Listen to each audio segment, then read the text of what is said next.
남자가 여자와 밤을 얻고 싶을 때 사용하는 암호. 밤늦게까지 짝사랑하는 사람과 데이트를 하고 있는데 바로 든 불빛이 당신의 그림자를 길게 늘어뜨리고 공기는 알 수 없는 모호함으로 가득합니다. 그런데 갑자기 그는 평범해 보이는 말을 꺼냅니다. 그의 말 속에는 어떤 숨은 의미가 있을까? 사실 관계의 중요한 순간의 관계를 더 발전시키고 싶어하는 남자들은 종종 자신의 의도를 직접적으로 표현하기보다는 다양한 암호로 상황을 살핍니다. 이 암호들은 마치 얇은 창문과 같습니다. 깨지면 새로운 시작을 알리는 신호이고 깨지지 않으면 암묵적인 비밀이 될 수 있습니다. 오늘은 이 미묘한 암호들을 살펴보고 그 속에 숨겨진 심리를 파헤쳐 보겠습니다. 요즘 젊은이들 사이에서 혼전 성관계는 새로운 것이 아닙니다. 커플이 일정 수준의 애정을 갖게 되면 그 경계를 넘기 쉽습니다. 하지만 방을 작자라고 직접적으로 말하는 것은 너무 과한 방해가 됩니다. 갑작스럽게 느껴질 뿐만 아니라 상대방을 겁먹게 할 수 있습니다. 그래서 남장을 표현하면서도 상대방에게 탈출구를 마련해 주기 위해 온갖 우회적인 방법을 고안해냅니다. 이러한 사랑의 말들은 감정소통에서 마치 비밀 코드와 같습니다. 이를 이해하는 사람은 자연스럽게 의미를 파악하지만 그렇지 못한 사람은 더 깊은 의미를 놓칠 수 있습니다. 첫 번째부터 시작해 볼까요? 내 옛 연인과 많이 닮았네? 이 말을 듣는 많은 사람들은 영화 포위된 요새에서 바오 씨가 고팡에게 한 말을 떠올릴 것입니다. 내 약혼자와 많이 닮았네. 당시 첸 씨는 이 말을 다음과 같이 해석했습니다. 여성이 이 말을 하는 것은 약혼하지 않은 사람에게 잠재적인 기회를 암시하거나 약혼자의 권리는 노리되 책임은 지지 않는다는 뜻입니다. 남성이 내 옛 연인과 많이 닮았네라고 말하는 것도 비슷한 의미를 지닙니다. 내포된 의미는 전 애인에게 아직 마음이 남아있다는 뜻일 수 있지만 더 많이 느끼는 건 놓쳤으니 너와는 한번 시도해보는 게 어떨까 하는 제안의 의도입니다. 제 친구 샤오원은 여자와 첫 데이트를 하고 있었습니다. 두 사람은 정말 잘 어울렸습니다. 마지막에 샤오원은 그녀를 보고 네 미소가 내가 좋아했던 사람과 많이 닮았네. 그 여자는 지금 어디 있지? 라고 말했습니다. 그녀는 잠시 어리둥절해하다가 그 사람은 어떤 사람이었어? 라고 물었습니다. 샤오와는 전 여자친구와의 과거를 이야기하기 시작하며 행복했던 순간들만 떠올렸습니다. 그는 또한 현재 마주한 여자의 장점을 전 여자친구와 교묘하게 비교하며 칭찬하기도 했습니다. 예상대로 그녀는 샤오원에게 더 끌렸고 곧 그의 다음 데이트를 수락했습니다. 두 사람의 관계는 매우 빠르게 진전되었지만 이 말이 만능은 아니었습니다. 내 다른 친구 샤오리는 이 말 때문에 공경에 처했습니다. 첫 만남에서 그는 넌 내 전 여자친구와 닮았다고 말했는데 그녀는 그럼 전 여자친구를 찾아보세요라고 차갑게 대답했습니다. 알고 보니 그녀는 이전에도 같은 수법을 쓰는 남자를 만났고 특히 그 수법에 이미 감을 느끼고 있었던 것입니다. 따라서 이 표현은 시기와 상대에 따라 다르게 사용해야 합니다. 상대방이 당신에게 큰 관심이 없다면 그 말은 쉽게 추잡한 만남을 꾀한다는 의미로 해석될 수 있습니다. 두 번째 문장을 보겠습니다. 지금 너무 외로운 것 같아.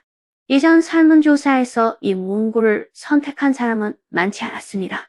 다소 애절하고 안타까운 느낌이 들기도 하기 때문입니다. 남성은 진심으로 외로움을 느끼고 누군가와 마주하고 싶을 수도 있지만 반대로 상실감을 이용해 동정심을 얻고 더 가까운 관계를 맺으려는 의도일 수도 있습니다. 이 말에 대한 여성의 반응은 다양합니다. 어떤 여성은 동정심을 느끼고 남성에게 연민을 품어 더 많은 시간을 함께 보내고 싶어하며 심지어 함께 무언가 해보자고 제안하기도 합니다. 이때 남성이 균형을 맞춰 좀 더 친밀한 제안으로 이어간다면 여전히 관계를 발전시킬 기회가 있을 수 있습니다. 하지만 어떤 여성은 더 이성적이어서 당신의 외로움은 나와 상관없다고 생각하거나 심지어 나를 이용하려는 건가라고 의심하기도 합니다. 이는 자연스럽게 갈공섭사름한 이별로 이어질 수 있습니다. 사람들이 외로움을 느낄 때 주변 사람들에게 의존하는 경향이 더 크다는 심리학 연구를 읽었습니다. 그러나 이러한 의존은 종종 일시적이며 외로움이 가라앉으면 그때 느꼈던 강렬한 감정은 사라질 수 있습니다. 따라서 남자가 진심으로 외로움 때문에 이런 말을 한다면 설령 일시적으로 여자와 교감을 하게 된다 하더라도 장기적인 관계를 유지하기는 어려울 것입니다. 더 나아가 여자가 나를 단지 외로움을 달래기 위한 도구로 생각하고 있다고 느낀다면 깊이 실망할 가능성이 매우 높습니다. 셋째, 피곤하신 것 같은데 좀 쉬고 싶어요? 이 말은 특히 남자가 여자에게 한다면 매우 사려 깊게 들리고 여자의 마음을 쉽게 따뜻하게 해줄 수 있습니다. 오늘날처럼 빠르게 돌아가는 사회에서 모든 사람은 직장에서든 일상에서든 엄청난 압박을 받고 있습니다. 피곤할 때 쉬고 싶은 건 지극히 자연스러운 욕구입니다. 남자가 이렇게 말할 때 그 속에는 당신과 함께 쉬고 싶어라는 의미가 내포되어 있을 수 있습니다. 어디서 어떻게 쉬어야 할지는 두 사람 모두의 의지에 달려 있습니다. 제 친구 라오장은 영업직입니다. 그는 종종 고객 행사에 참석해야 하는데 이는 상당히 스트레스가 되는 일입니다. 그는 좋아하는 여자와 함께 있을 때 그녀가 피곤해? 쉬고 좀 찾아줄래? 라고 물으면 항상 따뜻한 감정을 느낀다고 말합니다. 그에게 좋아하는 사람과의 친밀함은 스트레스 해소의 핵심이지만 상대방이 진심으로 나에게 관심이 있을 때만 효과가 있다고 강조합니다. 그렇지 않으면 오히려 더 피곤해질 수 있다는 겁니다. 하지만 여자들은 이런 말을 할 때 조심해야 합니다. 관계가 그 정도까지 진전되지 않았다면 갑자기 이런 말을 하면 남자에게 오해를 주거나 심지어 너는 부주의한 사람인가라고 생각하게 할 수 있습니다. 따라서 이 표현은 관계가 모호한 상태이고 남자가 진심으로 피곤해 보일 때 사용하는 것이 가장 좋습니다. 너무 갑작스럽지 않으면서도 배려하는 마음을 전할 수 있는 말이기 때문입니다. 네 번째, 지금 흰 속을 입고 있는 거 맞지? 이 말은 매우 직설적이어서 곧바로 몸의 시선을 집중시킵니다. 이전 설문조사에서 응답자의 거의 절반이 이 표현을 긍정적으로 평가했는데 이는 이 표현이 얼마나 강력한 영향력을 가지고 있는지를 보여줍니다. 지금은 과거와 달리 사회적 분위기가 열려 있습니다.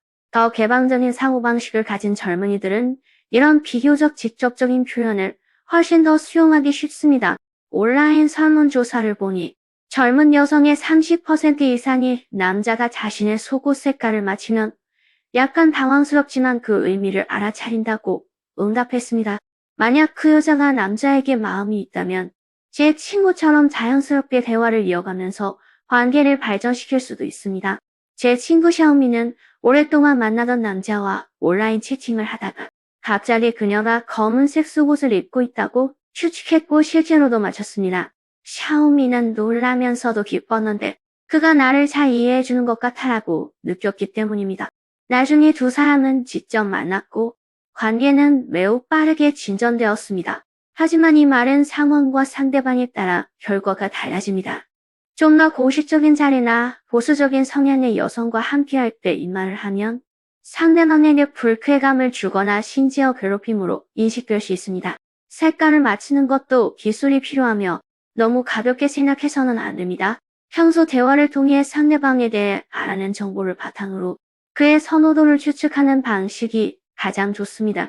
다섯 번째 문장, 집에 아주 좋은 DVD가 있어. 보실래요? 예전에는 DVD를 본다는 명목으로 누군가를 집에 초대하는 이 표현이 꽤 유행했습니다. 하지만 시대가 변하면서 DVD를 보는 일은 거의 없어졌고 이 표현은 집에 새 영화가 있는데 같이 볼래? 방금 프로젝터를 샀는데 정말 멋지다. 같이 와서 한번 볼래? 와 같은 형태로 바뀌었습니다. 표현 방식은 달라졌지만 핵심 의미는 변함없이 상대방을 집으로 초대한다는 것입니다. 실제로 영화를 볼지 아니면 다른 활동을 할지는 두 사람의 기분과 관계 정도에 달려 있습니다. 이 표현은 특히 가벼운 만남을 즐기는 커플에게 매력적입니다. 집은 비교적 사적인 공간이기 때문에 서로의 거리를 쉽게 좁힐 수 있기 때문입니다. 하지만 여성들은 이 표현을 들을 때 남성의 집에 간다는 것이 무엇을 의미하는지 신중하게 고려해야 합니다. 남자를 잘 모르거나 더 깊은 관계로 발전시킬 준비가 되어 있지 않다면 정중하게 거절하는 것이 좋습니다. 물론 남자에게 정말 끌리고 믿음직하다고 느낀다면 그의 집에 가서 영화를 보는 것도 괜찮고 오히려 관계를 더욱 돈독하게 만들 수도 있습니다. 마지막으로 오늘 밤 시간 있어? 바쁜 현대 사회에서 저녁 시간은 정말 소중합니다.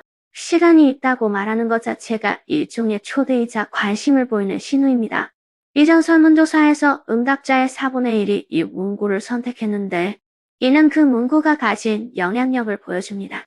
남자가 이 말을 할 때 그 속에는 오늘 저녁에 다른 계획은 없고 너와 함께 시간을 보내고 싶어라는 의미가 담겨 있을 수 있습니다. 함께하고 싶은 일은 저녁 식사, 영화 관람 또는 좀 더 친밀한 활동일 수 있습니다. 하지만 시간이 있다고 해서 반드시 과격한 행동을 해도 된다는 것은 아닙니다. 저녁에 할 수 있는 평범한 활동도 많기 때문입니다. 만약 여자가 이 말을 듣고 남자에게 마음이 있다면 나도 시간 있어. 오늘 밤 같이 저녁 먹자라고 말하며 간단한 데이트부터 시작할 수 있습니다. 반대로 너무 진지한 관계로 나아갈 준비가 되어 있지 않다면 오늘 밤은 친구들을 만나기로 했어. 다음번에는 어떨까? 라고 정중하게 거절할 수도 있습니다. 사실 이러한 암호 같은 메시지는 단지 관계의 시험에 불과합니다. 관계의 미래를 진정으로 결정하는 것은 서로의 진심과 존중입니다. 남녀 모두 관계 속에서 서로에게 솔직하고 투명하게 대하고 지나친 꾸밈이나 오해는 피해야 합니다. 그래야만 건강하고 안정적인 관계가 형성될 수 있습니다. 사람마다 이러한 암호들을 이해하고 받아들이는 방식이 다르므로 암호를 사용할 때는 자신의 감정뿐 아니라 상대방의 감정과 입장도 함께 고려해야 합니다. 오늘 제가 이야기한 내용이 여러분에게 조금이라도 영감을 주셨기를 바랍니다. 비슷한 코드워드를 알고 계시거나 관련 경험을 가지고 계시다면 댓글 하나 메시지를 남겨 공유해 주시기 바랍니다.